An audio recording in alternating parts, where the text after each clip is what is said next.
And welcome to Last Week On, the podcast where we take our favorite TV shows, movies, just everything, and we go back through them. My name is Adam Straughan, and I am joined again by the one and only Mr. Joey Dean. How are you doing, Joey? Hello, I'm doing great. It's a nice day to talk about infected fungus people. Always pumped for this. I'm always ready for this, always in the mood to talk about the dead. But Yes. yeah, this time we are covering episode 4, which weird title. So please hold to my hand, which I thought was interesting. Apparently it's song lyrics as well. But yeah, this episode now, this one's much more compared to the last one. This is much more of kind of a straightforward episode, right? Where, you know, the last one we were kind of sitting with two characters for all of it. There was a lot of themes, there was a lot of metaphor, there was all of this going on. Whereas I think watching this episode, two of the major things that jumped out for me is there's a theme of innocence, kind of losing innocence and where innocence still is there. But also we have a sense of humanity as well, how people have become dehumanized and when people get their humanity back as well. Those are the two kind of major things that I felt are the major kind of overarching themes of this episode. What about you, Joey? Oh, you said it, man. I wrote Death of Innocence. Hey, That this is a setup for obviously the continuation in the next episode, but with a lot of the imagery that's used in both, and I might bring up some things that are in episode 5, right? In the next episode. And I want to reference them to affirm some things now that we're kind of able to watch it in hindsight. We're not watching as we go. We're a little bit ahead in real time. We're recording these a little bit behind. So we're able to paint, I think, a more three-dimensional picture of some stuff, and with some references in episode 5 that are exploring a deeper communication of things that are set up in this episode. I was like, oh yeah, Death of Innocence. This is absolutely what we're exploring here. 100%. Yeah, cool. All right. Yeah, we're in sync there. I love that. Yeah. All right. So let's dive straight in. So straight away, talking about loss of innocence, the way the episode opens. Yeah. So we have Ellie, who obviously she picked up the gun from the last episode, which was Frank's gun that he had in the dresser. She's then pointing that gun at herself in a mirror. Now, I mean, if that isn't slapping you in the face for the loss of innocence, I don't know what is, because literally. Yeah. But I love all of this where, you know, this is kind of fun to her, right? She's having fun. She's pointing a gun, and it's like violence equals fun, like in a sense. She's seeing herself differently here. She's imagining herself being this kind of violent character, you know. And we've had hints of this all the way through when episode 1, when Joel's beating the guard to death, and like Ellie leans forward and starts watching. You know, she's always asking Joel questions about what he's been up to, and you know, we're really starting to lean into this now, where it's this power, right, that she's never had before. You know, she's had like, we know that Ellie's got a past, you know, she's hiding something. You and I as gamers know what's going on there, Joey, but in the TV series, we know that there's more to Ellie, and we kind of get drips of that through this episode as well. But here in particular, it's this sense of power, right? She's got this gun. Joel doesn't know that she has the gun, and she's having fun with the thought of, I'm looking at the mirror now, I'm seeing myself holding a gun. I can be violent in this moment, and the innocence is just gone from a child holding a gun. Absolutely. I mean, to start off with, obviously we've been setting up this relationship with Ellie and Guns for a few episodes now. Yeah. And that power struggle that you're talking about, how the first episode, just comparing her reaction to Sarah being more innocent and more of a child, and Ellie not having the same response around the same age. We know Ellie's she's a different creature. She's born within the apocalypse, so she has a different relationship with proper social etiquette, and obviously she has a backstory to explore more of that. But the fact that she's pointing it in the mirror, I think a lot of Ellie's actions throughout the show are Ellie's undoing of herself. And obviously it's a hardening that happens as a result of the world, but it's her specific actions and behaviors, and some of them we've already seen, that will kind of kill her innocence for her. So her innocence in some way is going to be dismantled by her own actions. So it's this almost like, I don't want to say self-sabotage, because I think the world would do it no matter what, would redefine her relationship with her innocence. But the fact that she's pointing the gun at herself, I think, is really indicative of the story that's going to be told. And yeah. Another thing that I loved about this is there are a lot of bathroom scenes in the game in which you escape into bathrooms to pick up supplies. And I think they really captured the essence of the game. A lot in this episode made me feel like I was playing the game again. And this was a small little detail, but I enjoyed it. And I felt like I was playing the game and I liked it. Yep, absolutely. And there's a lot of moments which are referential to the games in this episode in Mm, particular. Some of them are shot for shot as well, which is interesting. But yeah, well, obviously we'll point them out as we go through. yeah. But yeah, so then they go outside. Obviously, Joel is siphoning the fuel from the vehicles. I like that Ellie asks him how it works. He tries to kind of blab his way through it and then has actually, she's like, you don't know. And he's like, he just hasn't got a clue. And it's this referencing back to the fact that Joel isn't the smartest person in the world. And I love that we keep coming back to this all the time. But it was nice, like a nice little moment of, and the fact that, this was mentioned as well in the previous episode about siphoning fuel out of vehicles to then keep them going on the road. So he's kind of learning, but doesn't understand how it works, just that he has to do it, which is interesting. That's an interesting overall for Joel as well, which we'll always come back to. And again, like, a little bit of that conversation here where Ellie starts mentioning about the previous world, like so the time before she was alive, like before all of this happened, she keeps mentioning about cars. She mentions about I'd like to have seen a tank. And there's always this interest in the previous world from Ellie, like the last episode when they saw the airplane and Joel was like, oh, you pay like however much to sit in the middle seat with a shitty sandwich. And then Ellie's like, oh, well, you got to go up in the sky. Joel's really cynical, right? He's really cynical of that past world, of the past life. And I guess a lot of it is, he lost a lot of himself in that past. Since Sarah died, that was the end of that life for him. And like, I guess it's the appreciation of time and that people didn't appreciate what they had at that time. And I think that's a lot of what Joel leans into. Like he had Sarah, but he was always working. He was always out, right? He was coming back late. He didn't spend like the greatest amount of time with her sometimes. And I guess once that's gone from you and the loss is there, that loss of appreciation for him, where it's like, oh, like that time is gone now. I want to move on, forget that. Here we are right now. And I think these conversations elevate that. Absolutely. It's almost like Joel is, I don't want to say rediscovering his innocence, but he's building a relationship with who he was prior to this world. And I think Mm, Ellie is extracting that from him in many ways. I wrote down some moments in this episode in which we see Joel softening yeah. more. And we did talk about that a little bit in the first episode when his body language changed. But now we're seeing it pretty consistent in that he's taking on this fatherly instinct toward Ellie.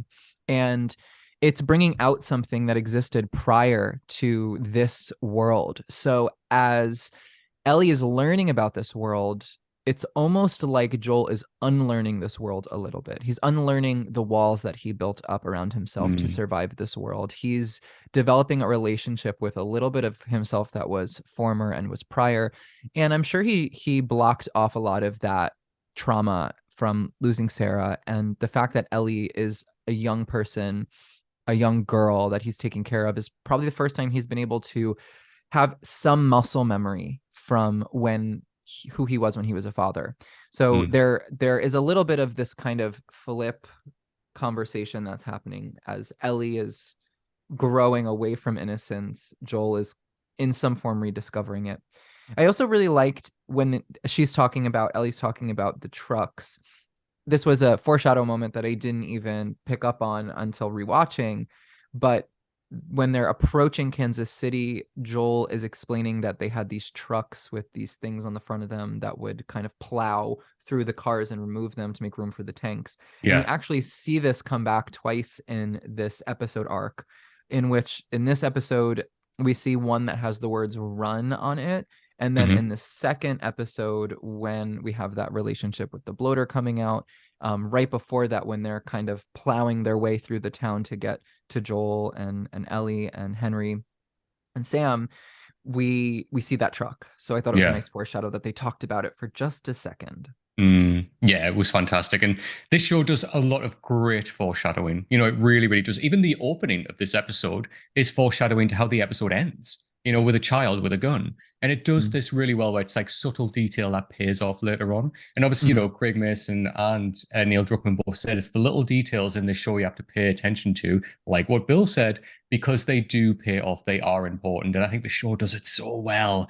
But yeah, I mean, like Joel as well. I pick it up a little bit of what you were saying, Joey, is that Joel. I mean, we'll talk about this in moments when it happens as well. But that kind of innocence coming back to Joel is kind of through Ellie a little bit as well, where he's starting to break down, seeing her less as cargo and more of a daughter figure, and that starts to come through, and especially well in moments that we talk about. But yeah, the book of puns, right?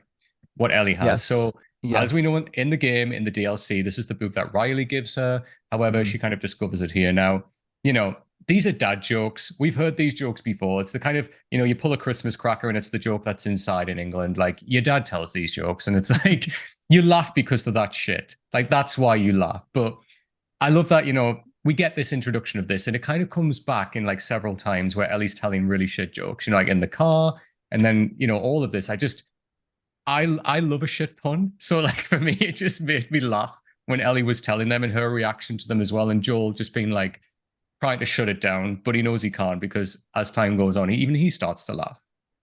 Yeah, the comic relief is really nice, and Yeah. it really sets up Joel's character that he's really trying not to laugh. Yeah. He's trying to be tough.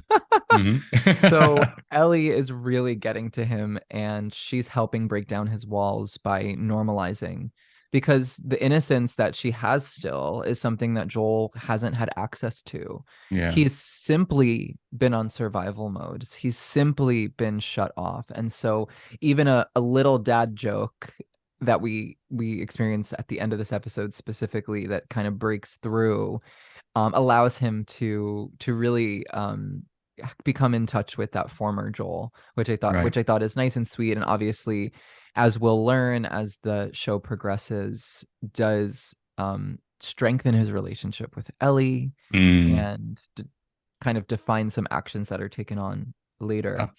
Yeah. Another thing, a small detail, since you brought up small details, that I thought was Hello. really cute was, so when they're driving past one of the signs, it's a gas station that we have in the States here called Love's, and they're Okay. pretty much all over the place. It's like this yellow sign with like a heart. And then right underneath that sign, they had an Arby's sign. And it took me back Nice. to when Frank and Bill met and they make the Arby's joke reference, but it's right beneath the Love's gas station sign, because obviously this could have Great. been like any gas station, but they chose a Love's and Arby's, so I thought it was a nice like harkening back to the Bill and Frank episode. Great observation. I love that. I totally missed Yeah. that actually. That's fantastic.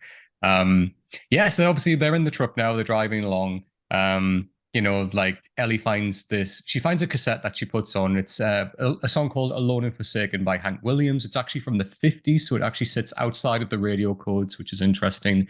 Obviously, Ellie's like pulling his legs, saying, "Oh, is this like take you back?" And he's like, "Well, actually, this is before my time. This is all from the video game, all of this." So like, Ellie finding the porn mag as well. Like all of those lines lifted. And she's Yes. like, how does he walk around with that thing? All of this is absolutely lifted from the game. And I love as well when she's like, the way Bella Ramsey says this line, it's fantastic when, they say like, why are all the pages stuck together? It's exactly the way that Ellie says it in the game. And then Joel tries to, he's like, and he's like, I'm just fucking with you, and like hits him with it.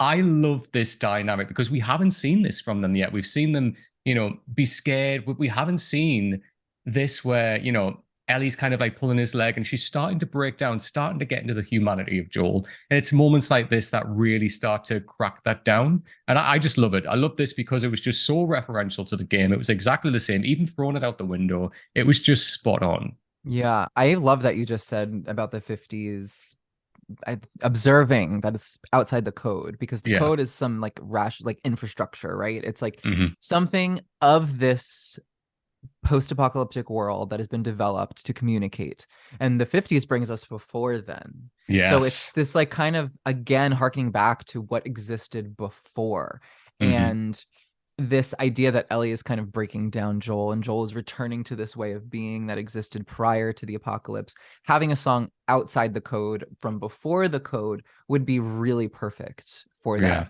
that metaphor.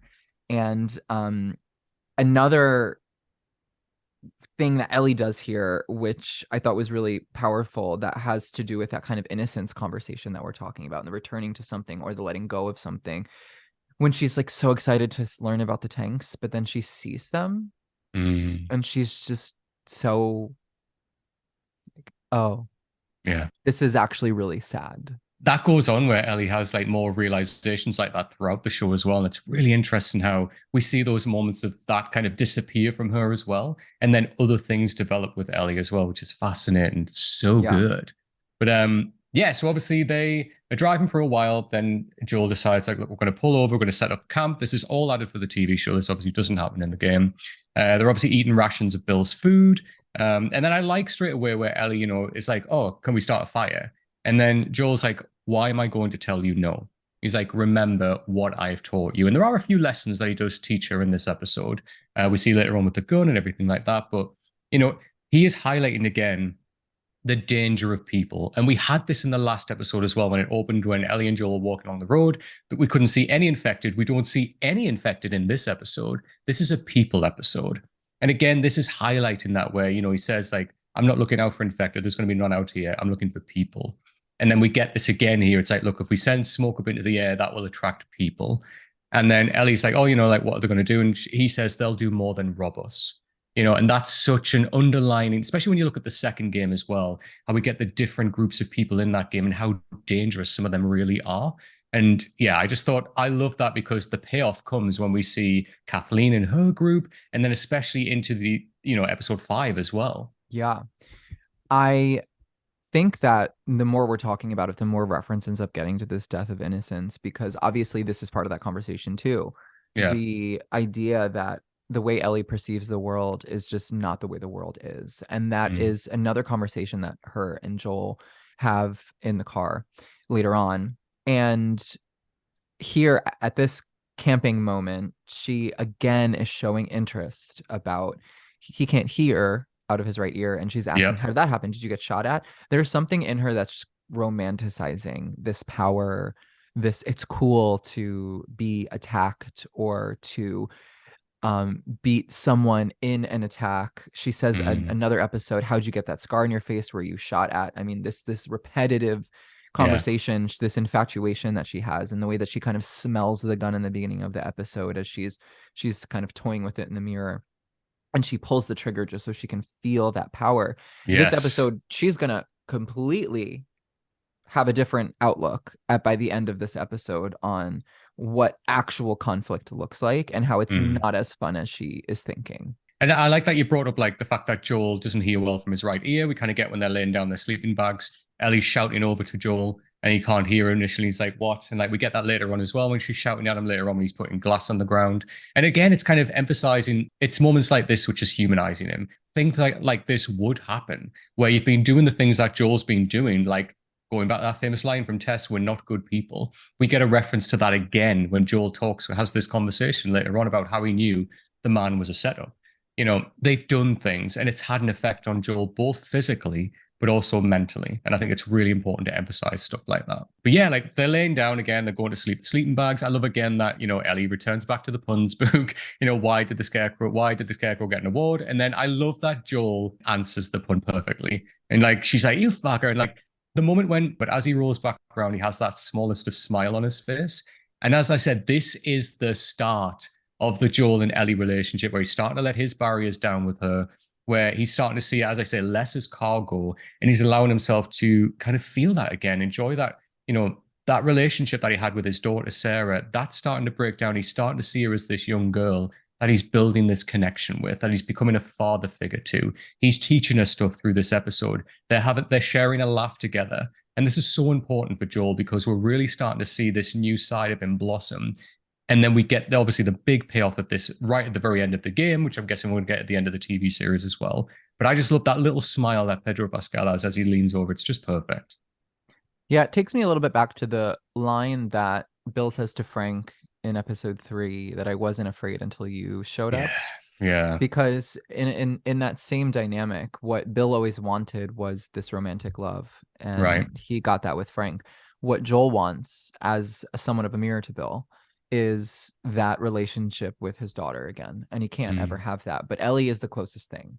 And so he has this tough shell to get through and to survive, but now we're seeing it soften, and it actually is, it's maybe going to get him into some trouble. And in this episode particularly, we see when he has that exchange with the fight, which we'll talk about soon, he kind of, like, whether realizing it or not, or consciously or subconsciously, he does kind of let his guard down, or he's not as keen or as swift or as quick to defend himself, and it gets him into trouble. But I would imagine part of that is the fact that he's defending someone that he cares about, that he wants to protect, as opposed to simply himself.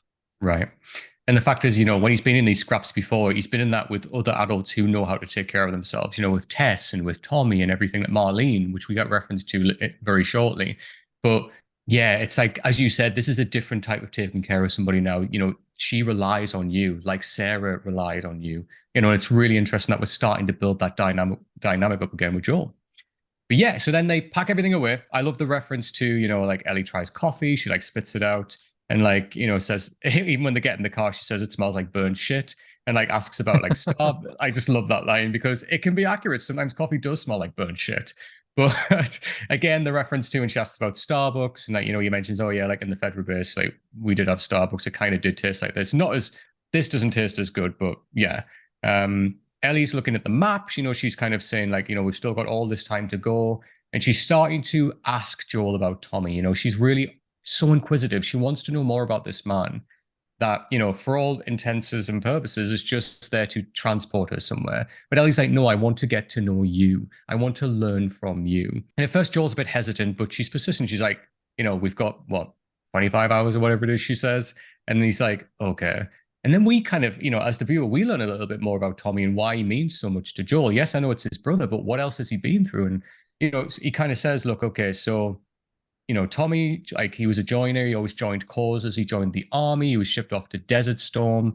And he says that line, which is really important, is that the army didn't make him feel like a hero. And I think that was a really, really important line. And the themes that kind of drip from that are really, really interesting. He obviously goes on to say, like, he then like left the army. He convinced me to join a group. That's where I met Tess. Then we met Marlene. She talked to Tommy into joining the Fireflies. And then we're getting kind of a lot of strings attaching here where we're like, right, that's how Joel knew who Marlene was. That's how like Tommy kind of ties into this. Tess was part of this group. That's how she knew who Marlene was when they met up in the corridor in episode 1. We're starting to like attach a lot of kind of threads together here. And I really, really like that.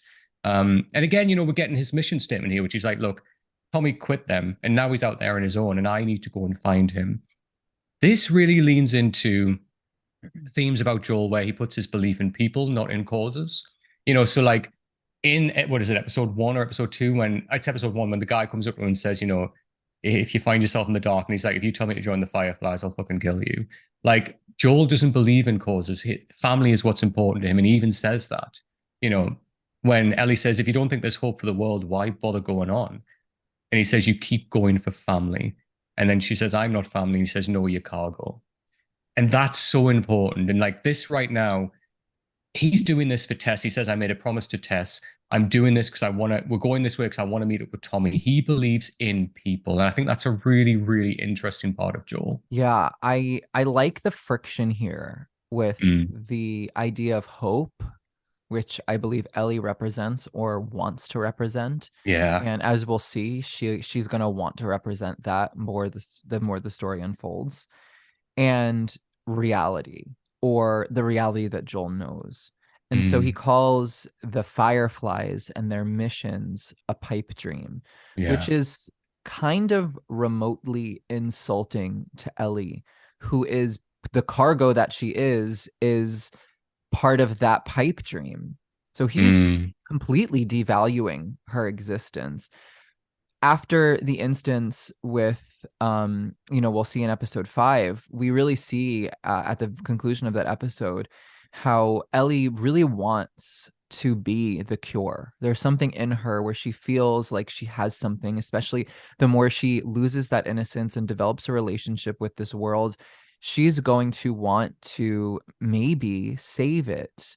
And I also find it interesting that we see this conversation about saving the world here, in which Joel is talking about Tommy and how he's kind of categorizing him as silly for wanting to save the world. And I think that this is going to come back up, if it's anything like the game, in which there's going to be that saving the world hope and the friction of reality and not accessing a new world, but keeping things the way that they are. The friction of those two sides is going to come forward, and it's being explored in the topic a little here. I also love when he talks about his relationship with Tommy. He says that whole crew, for what it was, it worked. Yeah. And he's planting the seed that he did some bad things, which we see again as we see explored again Mm. as we go into Kansas City and he has that exchange with the people, and he can kind of gather what they're doing and how they're being disingenuous about wanting to be saved.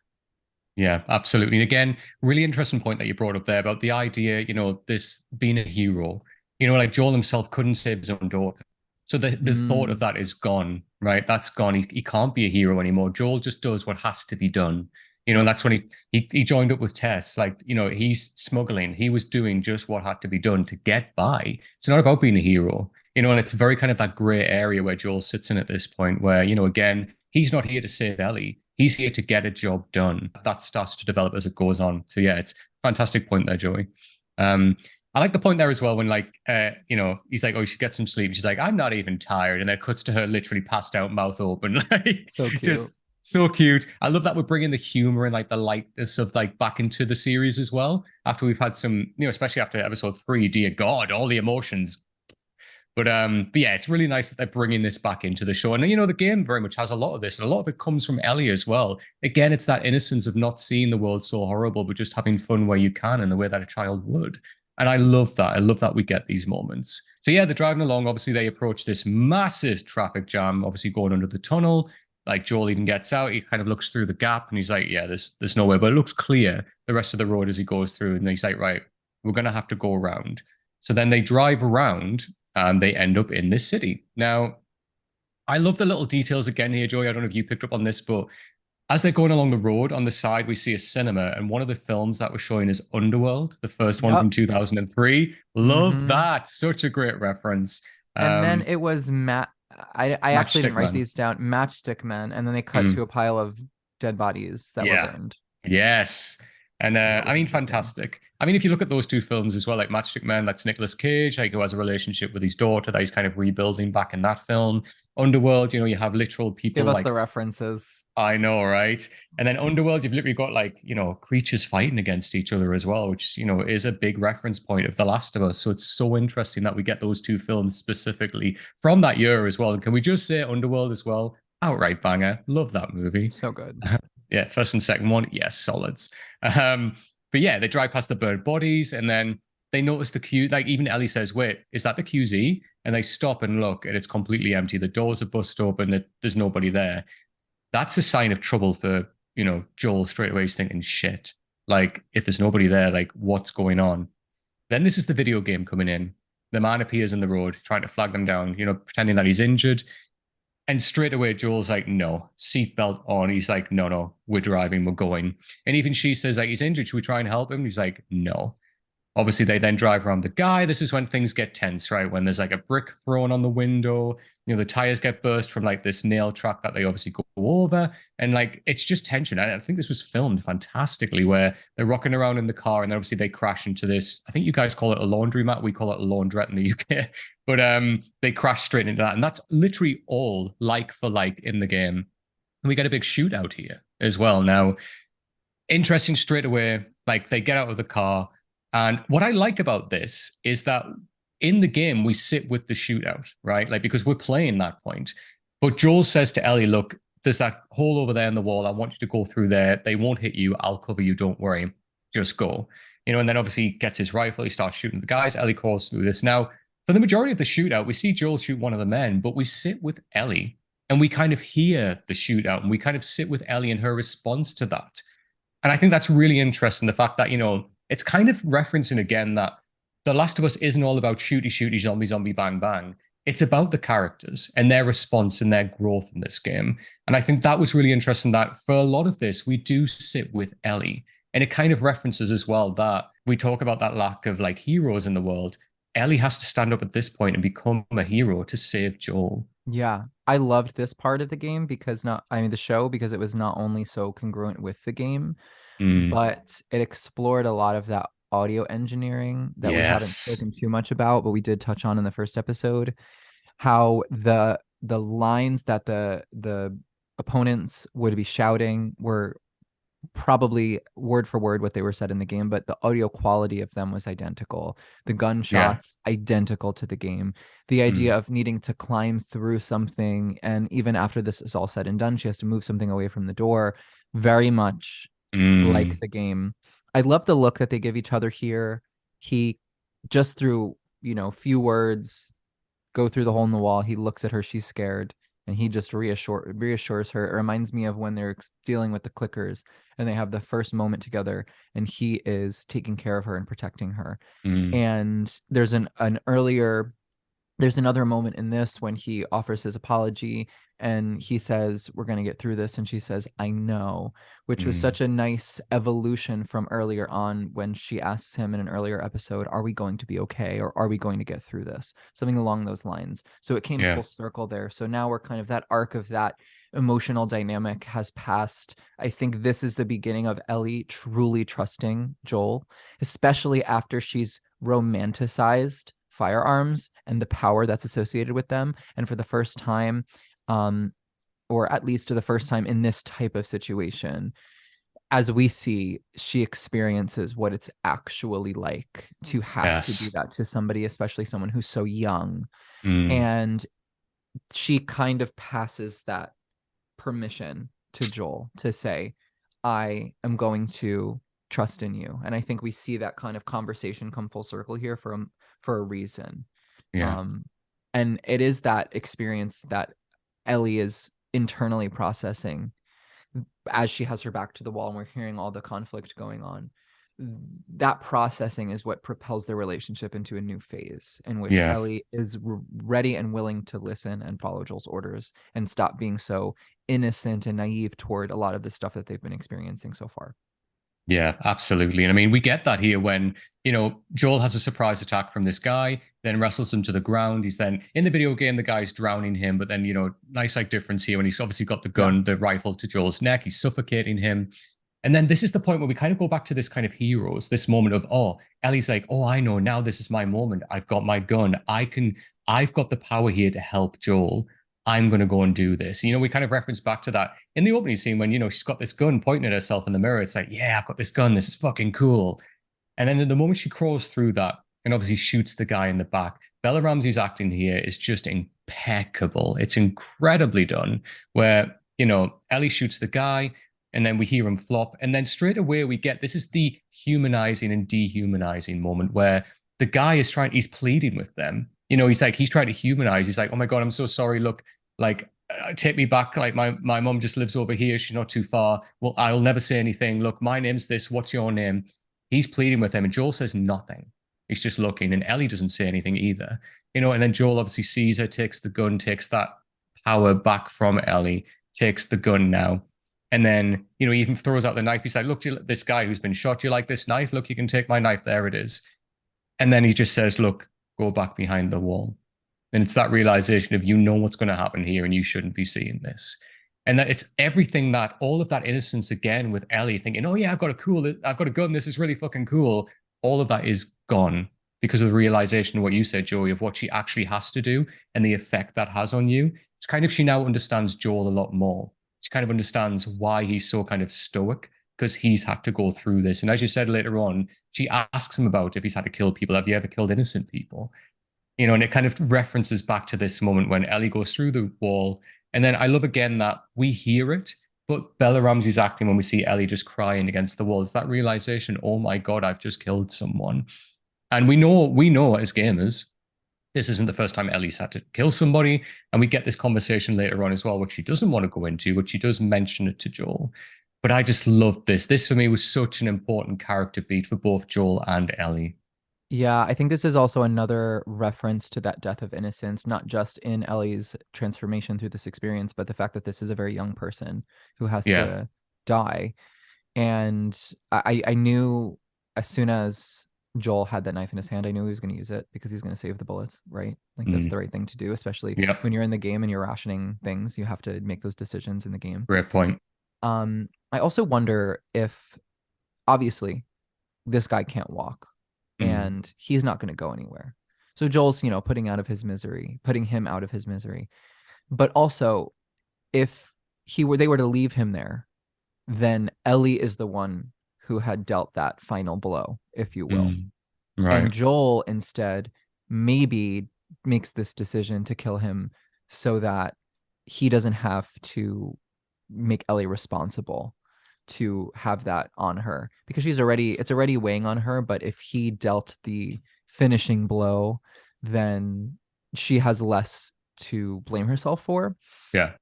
Um, I like the conversation of the hero ideology that Ellie is navigating this world with, this very innocent idea, because we see that explored in the game. We see that she is obsessed with things like comic books, which we see in the next episode. She plays Mortal Kombat in the beginning of episode 3. So another, Right. I can never say this word. Oh my gosh. Fetishization of the kind of hero dynamic. Obviously, Joel now spoke about Tommy wanting to be a hero. And we also have Ellie in the game, who collects, especially in the second game, collects these trading cards, Mm. and they kind of become a huge component in the game as like Right. a side quest, if you will. But they're all these heroes. So there's this conversation about like, what is a hero and how can we save people? Is it through power? Is it through sacrifice? And I think Ellie herself is going to go through the motions of what defines a hero. How can she show up as a hero? And Mm. you will learn how that plays out. But I think this is another exploration of that hero dynamic for sure. Absolutely. And it's nice because it is an exploration of innocence as well. And it's perfectly just juxtaposed with when we see Sam, like when we meet Sam, and obviously the drones that Sam has of like heroes. He draws him and his brother as heroes with capes and everything like Yep. that. And still has that belief that they can be heroic in this, awful world. It's so nicely played out between the pair of them, how Ellie's starting to learn and grow, about what that means to be a hero, as you said, where she's still got this much younger child who still believes in that. And when in episode 5, when they do meet, and Ellie kind of references that, and kind of sees the difference with, how they both look at that concept, which is a really, really fascinating. But yeah, then obviously Joel says, "Look, we're gonna have to get up to higher ground. Let's move on because they'll come and find us." And obviously we see the truck kind of pile on the street later on. Now, this, we get our introduction. She's the leader of this group. So it's like the big revolution that they had. They overthrew Fedra. Now they kind of run the city. She's interrogating a doctor. But I need to ask you, Joey, what are your thoughts on Kathleen, this character which was not in the game, but was added into the TV show? In the game, a lot of the people we see, a lot of the people we avoid or engage with, and as the second game has a bigger relationship, and the storyline in the second game is much more dense and it's much longer than in the first game, Mm. we see more of these archetypes of people who pop up in different forms. And I actually thought that Kathleen, looks a lot like some of the characters that are in the game. So I think that the characterization of her is pretty spot on. Yeah. My first instinct, I didn't love her too much, and I wonder if that was intentional, that she was meant to kind of disturb the character types that were in the show so far. We don't She seems a little I don't want to say soft, but there's a Mm. softer quality to her. There's something Right. about her that's not as rough and tumble, that's not as a strong, if you will, as another female character we've had a deep relationship with, Tess, who's really tough. And like, Mm. Tess could probably fuck Kathleen up. Oh, She could yeah. fuck her Yeah. shit up. Oh, yeah. But Kathleen, we learn more about her storyline, and once we see the full story unfold, I think we realize Kathleen is more of a strategist, Hmm. and she has intellectual prowess, and she Yeah. has respect and empathy. She has an EQ. She understands people, and she can work them. And I think there's this friction within the actress, and I think she did do a good job of really negotiating how she wanted to, what actions she wanted to do. And you can see Mm. she's so calculated. Every single thing she's doing, she's thinking, how is this going to impact the next step? How is what I'm going to do now affect what's going to happen in a day, in a week, in a month? And we see that when she has this interrogation moment with the doctor, and then she goes out, she learns that these people in her community have been killed, and she says, "Do you need a doctor?" And they say no, and then she goes back and she kills him. So she's Mm. thinking about her actions. She could have killed him right there, but she probably thought for a second, we might need a doctor, so let's not do that. But then when she's emotional, she she seals the deal. A lot of her character comes from rage. A lot of her character Yeah. comes from this revenge mission we learn she's on. So I'm in the middle with her. I didn't love her, but I didn't dislike her. I think she's an appropriate role. And honestly, she's not a central character. So I think her being a bit neutral is important because not every Mhm. single character needs to be the most, prominent focal point. Right.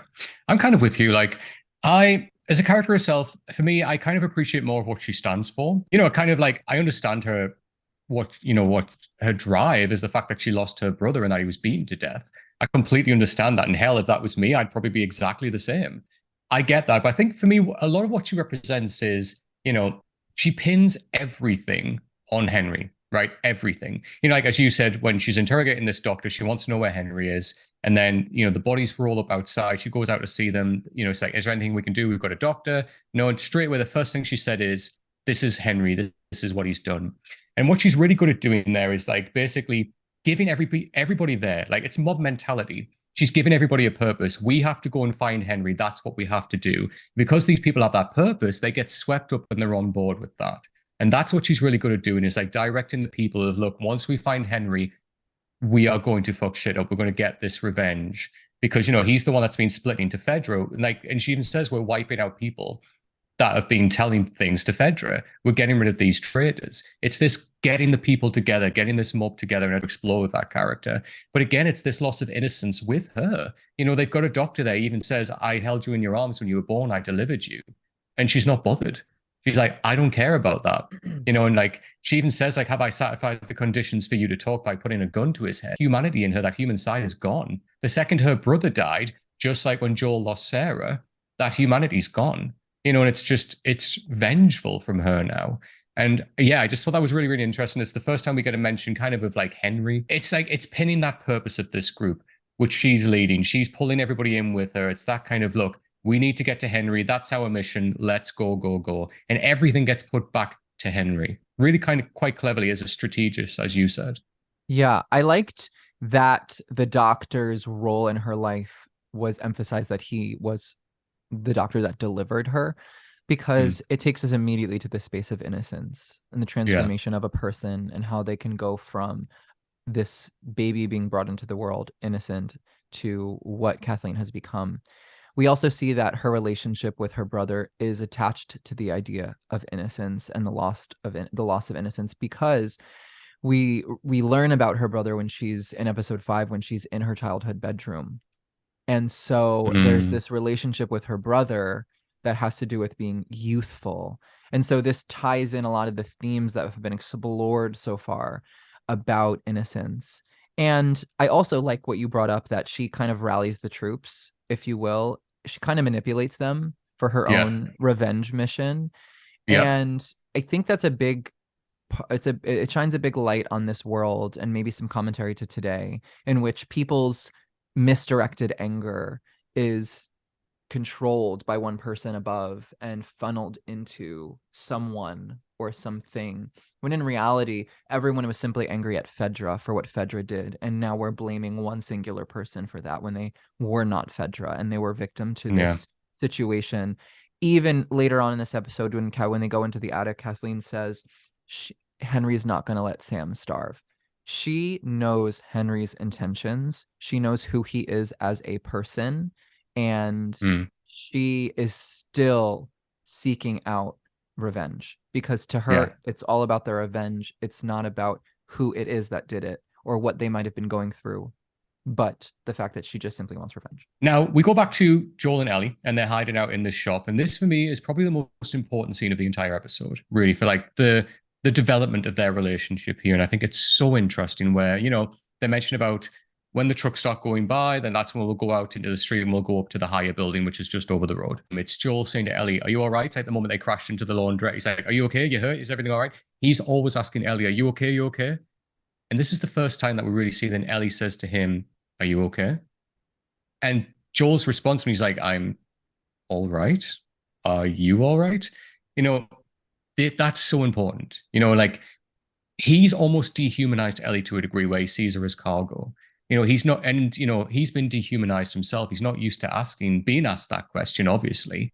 But then to ask it back to her as well in this context is so important, because as I said, like he's not good. He even says this. He's like, he tries to comfort her and he's not good at doing that. And he says, you shouldn't have to see this. You shouldn't have to do this. It's my fault, and like you can see he's trying, but this is a struggle for Joel because again, like in the way that he's seen everything with Ellie right now, he's kind of pushed all of the thoughts of her being like this young girl who he's had to look after almost like a father figure. It's been a long, long, long, long time since he's probably had these conversations with anyone. The fact that she says this wasn't my first time, like that just lingers so much, where we learn so much from Ellie at that point. Her kind of background's been a mystery for a lot of this at this point. We as gamers obviously know what's happened there, but that look that Joel gives her, that conversation obviously is like a plot point in his head where he's like, no, we're gonna talk about that later on because I need to know what the fuck you've actually done. But yeah, this conversation, Joey, what was your thoughts? I identified it mostly as another moment of Joel softening, and it takes me back Yeah. to episode 1 when we are first introduced to the QZ and we see the child who is infected, and Joel Mm, carries his body and throws it into the fire. right. That is Joel that we know in the apocalypse who does look at people, even children, as nearly objects. It's people aside from Tess and Tommy are things to use to get what he wants and to move forward. Ellie, for the first time, is the person aside from Tess who is able to break that down. And now Joel is almost giving permission to himself because he's realizing that he is not fully able to protect Ellie. And I think this Mm, is bringing up so much trauma from him losing Sarah, and this thing that repeats on him that we see come back in later episodes where he speaks out loud that he's afraid, which then goes back to what Bill says to Frank, I wasn't afraid until you showed up. He is really being broken down, and I think the softening that he displays here is really nice, leading into him finally teaching Ellie how to use the gun, recognizing her yeah. as a person, as another, you know, I don't want to say an equal by any means, but as someone who can also fight for herself, fend for herself. Mm, She also just saved his life. yeah. And there's a little more, I think, to Joel's perception of Ellie at this point. But yeah, I enjoyed this scene, and I liked again the specificity of the world building with the newspapers and the broken down dilapidated shop. It felt very akin to spaces that we enter when we're playing the game. Absolutely, yeah. And again, I love that you brought up as well, he almost kind of, this is what Ellie's been, the whole time she's been like, can I have a gun? Can I have a gun? This is the first time Joel gives her the gun, and like you see that reaction on Ellie's face when she's almost kind of excited. And it's not the fact of like, oh, I know I killed the man, but now I've got my gun back, ha ha ha. It's more that Joel trusts her now, and like sees that she's capable. As you said, like she just saved his life. And it's that kind of, oh my God, like he trusts me with this weapon now. And like it's almost like, she's filled with joy, the fact that she's kind of won round his trust. He is giving her the gun. We have this in the game as well, where, it's obviously Joel is training Ellie with the rifle, but obviously he's just talking about like her holding the gun and how like, she'll look down the sights and like where to place her fingers and everything like that. And it was just a really nice kind of moment of, I trust you now. I see you as someone that can help. And I thought that was a really nice character beat as well for Ellie. And you can see that on her face as well, especially when the fact that, she doesn't put the gun in her bag, she puts it in her pocket as well. And I thought it was a nice little moment there. So yeah, they obviously move out. And then they just move in between buildings, basically. Then we go to Kathleen and her crew again. They're sweeping the streets. They're going between buildings. Obviously, they go up into the hiding place of where Henry and Sam have been. And straight away, as you said earlier on, we see like there's empty tins, drawings. Again, this is almost maintaining innocence where innocence has been lost. Sam's still got that innocence in him where he thinks, he has the superhero kind of eye mask on as a kid. And then, he keeps drawing him and his brother as superheroes. He believes that they can get out of this, that they can save each other. And that's a really interesting point that we get in episode 5 and how that turns out. But yeah, I just love that. We get that line as well. She says, look, he's not going to let Sam starve. They are close. They continue on. They go to the underground section where, her kind of mercenary guy says, look, I want to show you something. They go in. And then I love the foreboding of this because, as you said, Joey, into episode 5, we know how much this means. When the ground's sunken in, They kind of look at it. We then see movement underneath. Straight away, we're thinking bloater, infected, something's going on.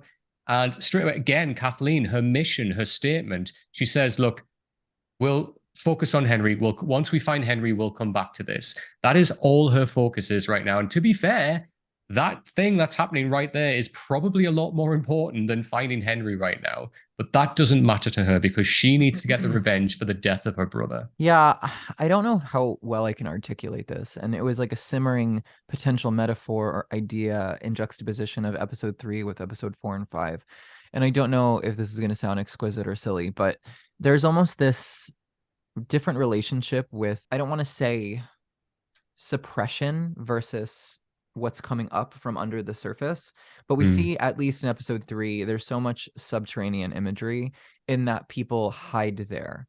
Yeah. So we have the bunker, we have Ellie escaping into the basement of the building, we have other references to just things that are happening below. And in this episode, it's the opposite. They're climbing a building to get to the top. Henry and Sam are waiting in attics. And actually, it's what's underneath that is the danger.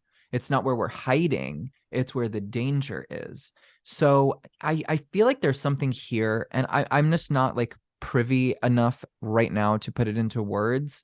But I don't know if it's just the relationship or the different dynamic of Bill and Frank maybe suppressing something that came up, and that was where they were hiding, and now they're finally, moving away from being subterranean into being present in reality.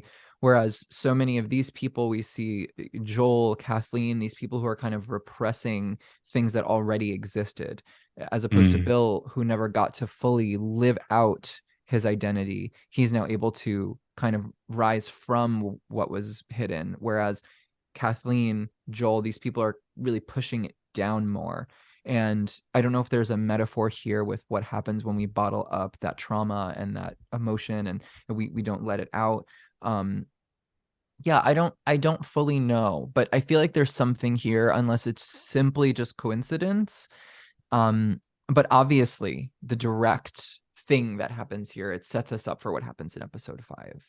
It sets us up in the different type of city that this is, in which the infected aren't running rampant in the town, but instead they are underneath, potentially.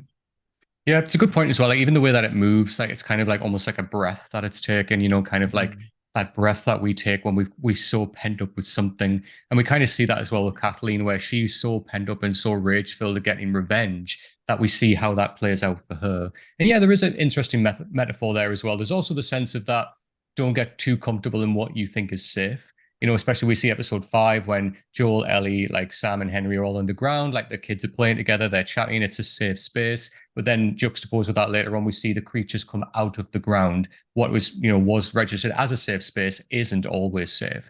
And that's kind of metaphor that leans back into the game as well. Don't ever get too comfortable in a place that you think is safe, because that will turn unsafe very quickly. And obviously you can lean into that kind of metaphor as well, I guess. But yeah, we return back to Ellie and Joel. They're now across, they're into the building that they need to get to. They need to climb the 45 flights of stairs, which they start doing. And then this conversation again is really important where, they're going upstairs and like Ellie says to Joel, how did you know that guy, like that was an ambush when he came out? And he says, oh, I've been on both sides. We've used that tactic before. And then, Ellie says, have you killed innocent people? And I love that Joel doesn't answer her. He just looks at her. And that alone says enough. And again, this is kind of referencing back to that line from Tess in episode 2, we're not good people. And it's kind of re-referencing they have done some shit. This is almost like the redemption of Joel as well, where Tess made it so clear that, by the end of episode 2, Ellie was her redemption. She even says, like, we've done some shit. We've done some horrendous shit, but if we can just help this girl, then this will be redemption. This is us redeeming for everything, all the shitty things that we've done. And I think for this moment, this is Joel kind of reflecting back on that when he's like, yes, I have killed innocent people to get done what I've had to get done. But this redemption that kind of Tess had in you, this is starting to inflict into me now, and you are kind of becoming my redemption as well as a person. I think this was like the direct reference to the conversation of innocence here. Yeah. Obviously, it's explored in some regard, but the fact that the word innocent people is being used is so direct. But it's also innocent has two meanings here. Innocence can be something that we associate to youth. Innocence is also something we can associate to people who haven't done wrong. And though it would be contrary to Joel's character, so I do understand why he was silent, I would have really loved a line to really seal the deal here. Something along the lines of Joel saying, aren't we all innocent at one point? Or something to really like get us thinking about Ellie's experience and her transformation. And but Joel's just not a poignant character. He's just someone who communicates with, something a little bit above a caveman's IQ. So so yeah, but I think this brings the episode to some remote conclusion in that it's exposition leading into the next episode, but it's really circling back to this idea of innocence. What does it mean? And it's challenging the viewer to think about that as well. Absolutely. I love the Joey Dean rewrite of the script. Give me more of that, please. Here's what I would have said. Yeah, I know. No, I love it. I love it. So yeah, then they obviously continue on. They choose a room to rest in. Joel obviously is, what does he say, like a 57-year-old man. He's like absolutely knackered. And like I love that again. Like Ellie's the one who pulls him up and says, "Come on." And then they go into this room. Again, it's just like an office space, really. They get like the cushions from the chairs and then they lay them down. I love this reference where Joel is spreading the broken glass on the floor in front of the door. Again, reference back to episode 2 with the clickers. It's the glass that set them off. And it's kind of that message there again of, if I put this down, I'll be able to hear something if someone comes in. Again, we have that moment when, Ellie's shouting over to Joel, "What are you doing?" He can't hear her because, again, it's his right ear. So we get this reference back to, he's got that, that problem with his right ear where he can't hear properly. And then again, we have this conversation between them. And this is nice where all the time we've seen, it's like Ellie asking Joel things, like, "Tell me about this, tell me about Tommy, tell me about yourself. Like, what have you done? Have you killed innocent people?" And this is the first time Joel's ever really kind of said to her, apart from in episode 2 when he was asking basic questions of her, like about Fedra school and whatnot. But he says, look, about her hurting people for the first time, when he brings back that point, and she says, she just shuts it down. She's like, "I don't want to talk about it." And then I love this part here when he's like, "Your age, you shouldn't have to deal with this." And she says, "So it gets easier when you get older." And then he just has a beat and he's like, "No, not really." And that is the truth right there. Like, that is so prevalent where it's never easy to do the things what Joel has to do. And he just has to do them. Again, it's about keeping on just doing what needs to be done. But I love that point. It's just that, Ellie kind of already knows that. She's kind of saying it to him. She's kind of turning that around by saying, also, you're saying that it's easier when you get older. Is that what you're saying? And he's like, "No, actually, it never, ever gets easier. None of us should have to do this." And again, it is that loss of innocence kind of redefining that again. Look, we have to do what we have to do. It's not great. It's not good. That innocence is gone, but we just got to do it because it's kill or be killed. And it's also proposing the idea of, where does innocence exist in this world? Because Ellie, even though she has naivety because she's young and she enjoys youthful things and she likes to make jokes in the apocalypse and she likes comic books and video games and she wants to be a hero and she's romanticizing power and all that stuff is very young-minded. She is someone who's not fully innocent. Her innocence has been taken from her. She said, "I've done this before." So Joel's also negotiating potentially the idea that it doesn't get old, it doesn't get easier, and you shouldn't have to do this. But no one here is innocent. This world isn't an innocent world. And so even when you're Ellie's age, you're experiencing and seeing and doing things that would remove innocence to some extent. Yeah. It's really interesting, that exploration of innocence. And I mean, going back to just maybe half an hour ago, like Ellie did something that wasn't necessarily innocent in name, but she still saved Joel's life. But she had to take another life in doing that. And it's this interesting kind of metaphor of how we view innocence, as you said. And we kind of pin it back to these moments of when people have had to do something which isn't necessarily a good thing, an innocent thing, but it's the thing that's had to be done to survive. And Ellie literally learns that, like, literally by getting involved in that situation because she had to save Joel. And it was a really interesting exploration of that. Yeah, and also there's a little bit more explored in the next episode, which we could talk more deeply about then. But I spoke about it a little bit with Kathleen's characterization, in which Henry does something seemingly deplorable. Right. for the sake of caring for someone he loves, in the same way that Ellie did something seemingly deplorable for the sake to protect someone she loves. And so it's this idea of what makes us innocent versus not innocent. And I brought this up in a previous episode, but two things can exist simultaneously. We can be not innocent. We can do bad things, but Mm. also be good people, or also have positive intentions behind these bad things. And that also is something that's brought up in episode 6 a little bit, with the meeting of Tommy and the exploration of that whole narrative, and the idea of who Joel was Mm. before meeting Ellie. And it is spoken a little bit about it in this episode too, a few times, in which we're setting up Joel to be not a good person, and the things that he did in killing innocent people. But then again, you know, go to my rewrite here. Aren't we all innocent Yes. at some point? Like, is anyone even innocent anymore? Mm. Where is the line drawn, and how is that word defined Yeah. in an apocalypse? And again, it kind of poses the question to okay, I'm going to go off on something here. So I'm a drama guy. I've acted all of my life. And there's a play that I was in by a writer called Edward Bond, and it's called The War Plays. It's a dystopian world, when the world's kind of survived after a bombing, right? And there's very few pockets of people left. And they're trying to restore humanity. They're getting jobs again and everything like that.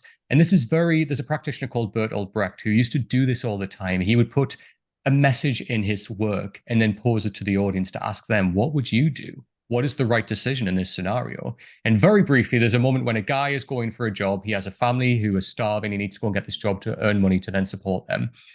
There's a woman's going for a job as well, and part of a building falls and crashes and pins this woman to the ground. And as he's going for the job, he sees it happening. Now, she's more qualified and she would get the job, but yet she's pinned to the ground. He's like, do I leave her and go and get the job so I can support my family? Or do I do the right thing and help her? But what is the right thing in this world? And it reminds me so much of that, where we have this as the viewer, we are posed with this question, what would we do in that situation? And I just find that really fascinating. All works of art that does that, that asks that question of you, what would you do in this situation? And whenever we lean into these little moments in The Last of Us or anything like this, it's really prevalent to put yourself in that position and consider that. Like we've had moments like this, and where we have tough moments where we have to make that decision. It's not necessarily the chaotic good or chaotic evil kind of decision, but what is the right decision for you in that moment? And again, it is take that innocence out of the question, doing what you have to do to survive. And I think it's a fascinating concept. And it's moments that are littered through The Last of Us that are really prevalent with that. Yeah. And to piggyback off that briefly, because I can go on a tangent, as we've learned on the pod.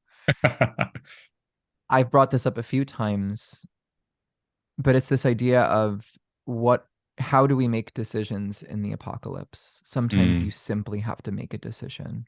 Yeah. And survival rests on deciding, not necessarily weighing whether it's right or wrong, because that pause, that hesitation could be your undoing. Yeah. And so everyone is victim in the apocalypse to making these decisions.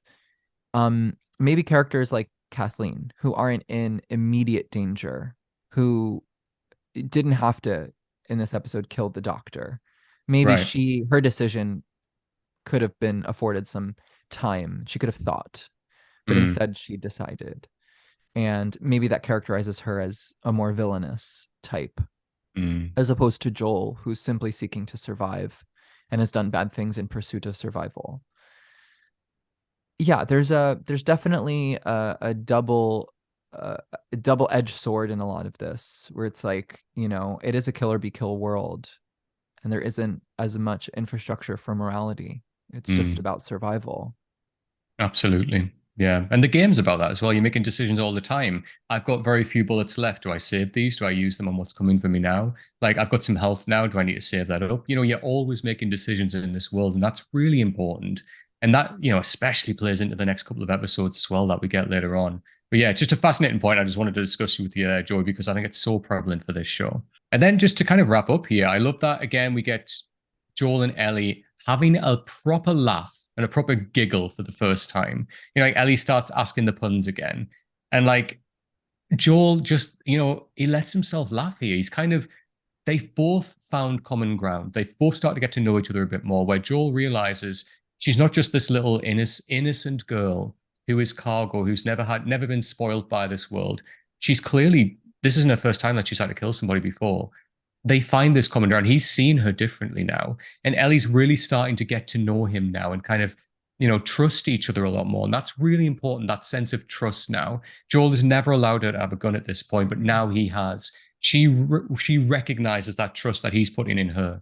And she's trusting him as well with her life, like all the way through this. And then the fact that they're just laughing together, he hasn't laughed like this since Daughter, which was so long ago. Like that episode 1 when they're joking on the couch talking about being drug dealers and everything like this. He hasn't had that. We haven't seen that side of him.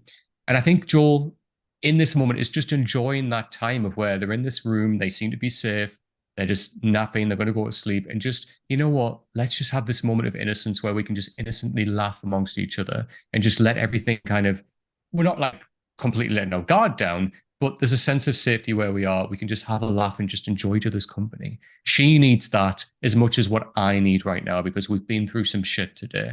And I just really love that. Absolutely. And as we see, there's a exploration that happens next that Mm-hmm. expands upon something that you said earlier, which is never get too comfortable. Mm-hmm. As soon as they let that wall down, as soon as they start to act like humans again, they are seemingly in danger. And the episode begins with Ellie pointing a gun at herself, Innocence pointing a gun at Innocence, and essentially it ends the same way with Sam, a child, pointing a gun at Joel this time. Mm. That's it, because Henry's got a gun pointed at Ellie, right? She wakes him up. And then that's our kind of introduction, very briefly, to Henry and Sam. And then that's it. Episode out. Joey. So, I mean, for me, this episode was a lot more straightforward. It was kind of like they are moving, but then they get stuck, right? They're in Kansas City now. So it's kind of like they're stagnant in terms of the story, kind of takes a little bit of a break in the city. It's kind of part 1 of part 2, right? These 2 episodes like kind of tie into one another perfectly, where they don't leave the city until right at the very end of it, the next episode. But for me, this episode allowed to do what the video game can't do, which is those moments of when we can just stop for a second, take a break, and just get to know our characters a little bit better. We get the quieter scenes between Joel and Ellie. Of course, we have a little bit of action pack because, hello, it's The Last of Us. But in the video game, you're constantly moving that character on and on and on. Whereas it's these points where we are seeing the real connection between Ellie and Joel start here. These are like the starts of it now, where things are breaking down. They're starting to trust one another. They're really kind of communicating in a way that they've never communicated before with each other. And we're just seeing those characters develop. And I think this episode was really, really important for character development. And obviously those overall themes of innocence and humanizing and dehumanizing as well. But yeah, what were your thoughts, Joey, overall? I thought that this episode was really powerful in its subtleties. Mm. It wasn't extremely fast moving. There were moments of action, but they didn't define the episode. There wasn't the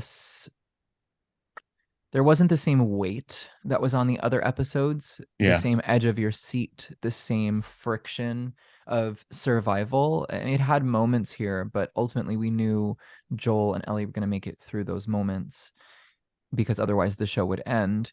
Right. And so there was less tension. But so a lot of this episode, I think, was just really in the conversation. It was in the acting. It was in the subtle moments that happened along the way. As you said, that we can't really get as much in the game because we're playing the game. This is allowing us to see behind the curtain a little more. And I personally love episodes like that. Yeah. I do also see it as a 2-parter. So I see this as kind of one episode that's attached to the next episode. So this is the exposition leading into the next episode. So they kind of are a 2-in-1 for me. But as an episode in and of itself, I very much enjoyed it. I mean, I think everything that's been done so far with The Last of Us, I've been really, really happy about. Same. Oh my God, same. I'm going to be devastated when it ends because I just love it so much. And it's definitely pushing me on to want to play the game all the way through again. And I'm kind of like, I'm holding off. I'm trying to as much as I can, but I'm like, maybe when it's over. But yeah, Joey, what would you rate this episode out of 10? I was floating a little bit between 7 and 8, and I'm definitely landing on 8, especially after discussing it, because there was so much explored that I did not pick up on as much the first time through. There were so many tiny pieces that were set up in passive conversation, down to those large vehicles, those trucks with the plows attached to them, that we see when we are introduced to Kathleen and her squad, and again is introduced at the end of episode 5. Little things that foreshadowed the character dynamic, the history of Joel and Tommy, the fact that it leads us into episode 6. There was a lot set up here that, watching it again, I was able to appreciate more and realize the extent of what they were doing with so little. And for that reason, I can't give it below an 8, because it was pretty exquisite in how well they tied that all together. Even the themes of heroes and the fact that we can have such a deep conversation about an episode that is remotely passive in context to the next. But I also don't feel like I can give it higher than an 8, because of the example that has been set previously with the other episodes that were a little more powerful in their impact and their takeaway. So yeah, 8 out of 10 for me. Yeah, I agree. I actually had, 7-7.5-8 question mark on my pad. And it's exactly the same as you. So I remember watching it for the first time. And the first time kind of watching, I was like, oh yeah, it's a 7 out of 10. It's a good episode. It's doing a lot. It's pushing the narrative along. There's some cool things in there, and that's kind of it. But to go back over it and really kind of analyze it in the way that we're doing, and when we talk about it, it really does bring the strength and the subtleties, as you said, and the kind of themes to the surface. And you really kind of see the clever work that's been done with all the little subtleties all the way through this. But as well, those themes, when they are explored, like as we said, the loss of innocence, like the development of like Joel and Ellie, especially, like this is one of these conversations that they have are really important for what happens later on as the story goes on. So yeah, for me, it sits at an 8.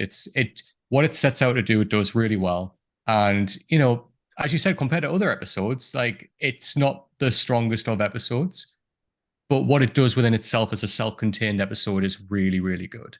And I think the next episode for me, the score will probably creep up, because there's a lot of great stuff that happens in the next episode too. For sure. But yeah, so that is our coverage of episode 4 of The Last of Us. And Joey, before we go, please do let everybody know where they can find you on socials. You can find my personal pages on all social media platforms, particularly TikTok and Instagram, at Joey Dean Official. And you can also find my band, if you like alternative pop music, on all platforms at The King Vagabond. And you can also stream our music on Spotify and anywhere else you listen to music. So there you go, everybody. Go and get all up in it. Go and get their music in your ears. So yes, this podcast, obviously, if you are just listening, every episode that we're recording, we also upload to YouTube, onto my YouTube account. So if you do want to watch us talk about it, you can go on there. But if not, we are available on all podcast platforms. So again, if you just type in Last Week On, you will find us on there. We are also available on all social media. So if you type in Last Week on Twitter, Instagram, you'll find the podcast there. If you want to follow me myself, I am at Straughan87. Again, type that in Twitter, Instagram, you will see my face. So I just want to say, Joey, thank you again for coming through this journey with me. I'm really loving it. Episode 4 again, we're kind of creeping our way through now. And I'm just really excited to get to the end with you. This has been incredible. Me too. Thank you so much for having me. Of course, always. And until next time, everyone, take care. Bye.